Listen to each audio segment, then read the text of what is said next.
ఇలాంటి అపవిత్రం ఒక చర్చి మీద జరిగిన, ఒక మస్జిద్ మీద జరిగిన దేశం అల్లకల్లోలం చేసేస్తారు, ప్రపంచం అంతా మాట్లాడతారు, గ్లోబల్ న్యూస్ అయిపోద్ది. కానీ దేశంలో కోట్లాది మంది హిందువులు అపవిత్రమైతే, ఈ ప్రసాదం అపవిత్రమైతే ఒక్కరు కూడా మాట్లాడకూడదు, ఇది సెక్యులర్ వ్యవస్థకు విఘాతం అంటే హిందువులకి మనోభావాలు ఉండవా? ఇది ఒక్కరు నిందించట్లా, అసలు మీరు ప్రస్తావన చేయకూడదు, ఇది తప్పు, ఇది మాట్లాడకూడదంటే ఎట్లా? ఇదే వేరే మతానికి మీరు అన్వయిస్తారా? నేను అన్ని మతాలని సమానంగా గౌరవించేవాడిని, ఇస్లాంని గౌరవించేవాడిని, క్రిస్టియానిటీని గౌరవించేవాళ్ళం మేమందరం. సనాతన ధర్మం అని మొత్తుకుంటున్నాం. దేనికి సనాతన ధర్మం అంటే? సనాతన ధర్మానికి ఒకరు ప్రారంభించింది కాదు, ఇది ఒక వ్యక్తి ఒక కూర్చోబెట్టి ఒకరు స్టార్ట్ చేసింది కాదు. ఇది కొన్ని వేలాది సంవత్సరాలుగా అన్ని మతాలని, అన్ని విశ్వాసాలని అలింగనం చేసుకున్న నేల ఇది. అలాంటి విశ్వాసాలకి దగ్గర తీసుకున్న ఈ నేల మీద ఇలాంటి అపవిత్రం జరిగితే, రిపీటెడ్గా జరిగితే, ఒకసారి కాదు, 2 సార్లు కాదు, రిపీటెడ్గా జరిగితే ఇప్పుడు కూడా మాట్లాడకూడదంటే అది తప్పు చేసిన వాళ్ళం అవుతాం మేము. దోషులకి శిక్ష పడాలి. ఫుడ్ అడల్టరేషన్ ఇది మేము కాదంటలా. టీటీడీ బోర్డు, అప్పుడు టీటీడీ బోర్డు బాధ్యత తీసుకోవాలి. పొలిటికల్గా వచ్చి అలంకారప్రాయంగా ఒక్కొక్కళ్ళు వచ్చేసి దర్శనాలకి టికెట్లు ఇవ్వడానికి మీరు బోర్డు మెంబర్స్ అవ్వలేదు, మీరు ఎవరు చైర్మన్ కానీ ఈవో కానీ. మీరు అక్కడ ధర్మాన్ని పరిరక్షించాలి. మీరు అక్కడ మీ ఇష్టాలకి మీరు కూర్చోబెట్టి మీ ఇష్టాలకి కాంట్రాక్ట్లు ఇచ్చుకోవడానికి మీరు టీటీడీ బోర్డుకి మీరు వెళ్ళలేదు. మీరు అందరూ, మీ అందరికీ బాధ్యత ఉంది, మీరు నిర్ణయించుకోవాలి. ఎవరికి కోపాలు రావు, ఎవరికి వేదన రాదు, ఎవరికి బాధలు రావంటే కుదరదు. వస్తాయి బాధలు, వేదన ఉంది, మాట్లాడతాం. మర్చిపోకండి ఎవరు. గత ముఖ్యమంత్రి గారు కూడా నేను చేస్తా ఉన్నాను, జగన్మోహన్ రెడ్డి గారికి కూడా. ఇదే చర్చికి జరిగితే మీరు ఊరుకుంటారా? ఒక మసీదుకి జరిగితే ఊరుకుంటారా? ఒక తిరుమలకి జరిగినప్పుడు ఎందుకు వెనకేసుకొస్తారు? రాకండి. ఏ మతం మీద దాడి జరిగినా సంపూర్ణంగా నాతో సహా మేము ఖండిస్తాం, బయటకు వస్తాం. ఇస్లాం మీద దాడి జరిగితే మేము మాట్లాడతాం, క్రిస్టియానిటీ మీద దాడి జరిగితే మేము మాట్లాడతాం, హిందూ ధర్మం మీద, సనాతన ధర్మం మీద దాడి జరిగితే కూడా నేను మాట్లాడతాను. ఇది మొదటిసారి కాదు, మేమందరం మాట్లాడతాం. ఇది ప్రాథమిక హక్కు. ఇది పరస్పర విశ్వాసాలను గౌరవించుకోవడం చాలా చాలా అవసరం. ఇది అందరికీ తెలియజేస్తున్నాను. ఇది దోషులకి కఠిన శిక్ష పడాలి. అలాగే ముఖ్యమంత్రి గారికి కూడా నేను తెలియజేసుకున్నాను, చంద్రబాబు నాయుడు గారికి కూడా క్యాబినెట్ మీటింగ్ జరగాలి, అసెంబ్లీలో చర్చ జరగాలి. అసలు టీటీడీ ట్రస్ట్లో ఎన్ని అవకతవకలు జరిగినాయి, దీని మీద కూలంకషంగా దీని మీద చర్చలు జరగాలి. అలాగే నిన్న అందరూ మీడియా పెద్దలు కూడా అడుగుతూ ఉన్నారు, పత్రికాధిపతులు కూడా అడుగుతూ ఉన్నారు, మీడియా వారు కూడా అడుగుతున్నారు, దీన్ని సిబిఐకి తీసుకెళ్లాలా లేదా అనేది. అది గౌరవ ముఖ్యమంత్రి గారు నిర్ణయం తీసుకోమని. మీరు ఏ నిర్ణయం తీసుకున్నా క్యాబినెట్ మీ వెనకాల ఉంటుంది, ప్రజలు మీ వెనకే ఉంటారు. ఇది ఇక్కడితో ఆగాలని మనస్ఫూర్తిగా నేను కోరుకుంటున్నాను. అలాగే 40 సంవత్సరాలుగా కర్ణాటకలోని గీ కంపెనీకి ఇస్తూ ఉన్నారు. 15,000 కేజీలు అవసరం అవుతుంది నెయ్యి, మనకి స్వచ్ఛమైన నెయ్యి. అలాంటిది వీళ్ళు 1000 రూపాయలు కొన్నదాన్ని వీళ్ళు 360 రూపాయలకే వస్తుందని చెప్పి ఎవరో మిడిల్ మ్యాన్ వచ్చి చెప్పారు. ఆ మిడిల్ మ్యాన్ ఎవరు? దీని మీద సంతకం పెట్టింది ఎవరు?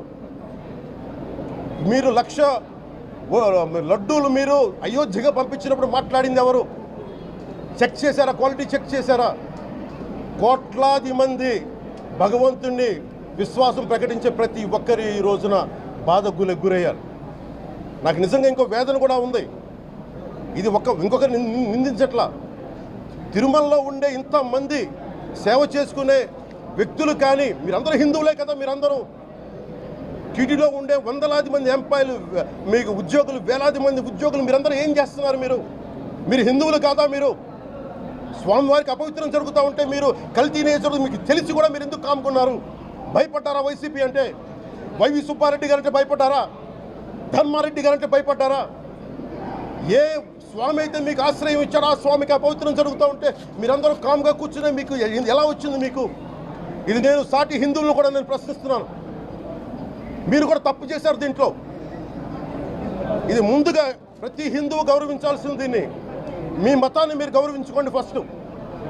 ప్రతి హిందూ నేర్చుకోవాలి ఇది. ప్రతి హిందువు ఆత్మపరిశీలన చేసుకోవాలి. మీరు బయటికి రావాలి. తప్పు జరుగుతూ ఉంటే కూర్చొని చేతులు కట్టుకొని మనకెందుకులే అంటే ఇలాగే ఉంటాయి. ఇది మారాలి. ఇది అందుకు నేను కూడా దీంట్లో భాగమే. కాబట్టి నిజంగా నాకు ఇన్ని సమస్యలు చెప్పారు ఇన్ని సంవత్సరాలుగా.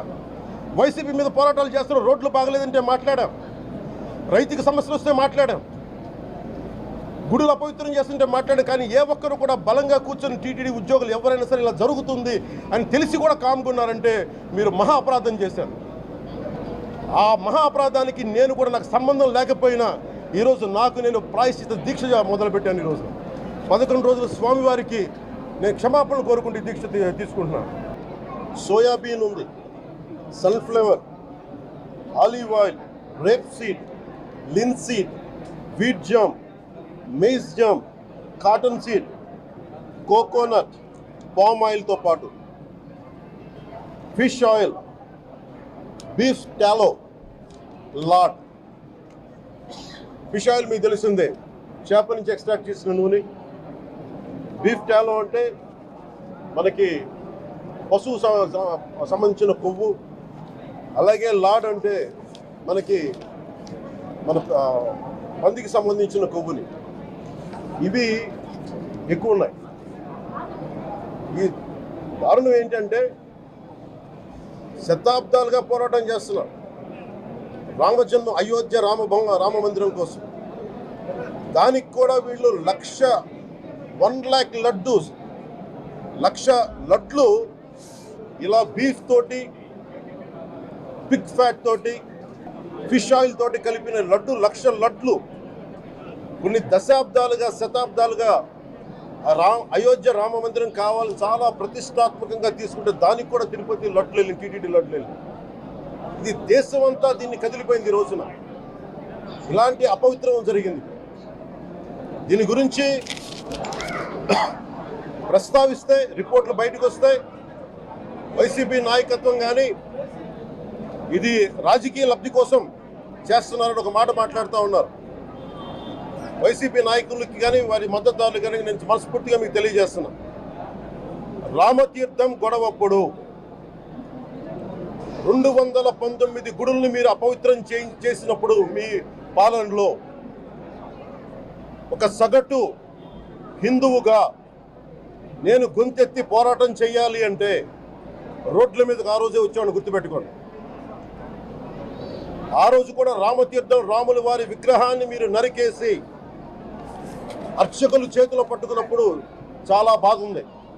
కానీ ఆ రోజు కూడా దాన్ని రాజకీయ పరంగా మేము తీసుకెళ్ళా. దోషులకి శిక్ష పడాలి.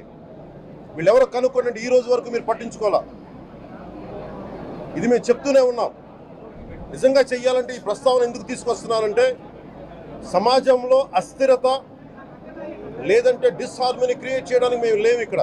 కానీ తప్పు జరుగుతుంటే, దాడులు జరుగుతూ ఉంటే, అపవిత్రం చేసుకుంటూ వెళ్ళిపోతే చూస్తూ ఎవరు కూర్చోం. తప్పు, అది కూడా తప్పు అవుద్ది.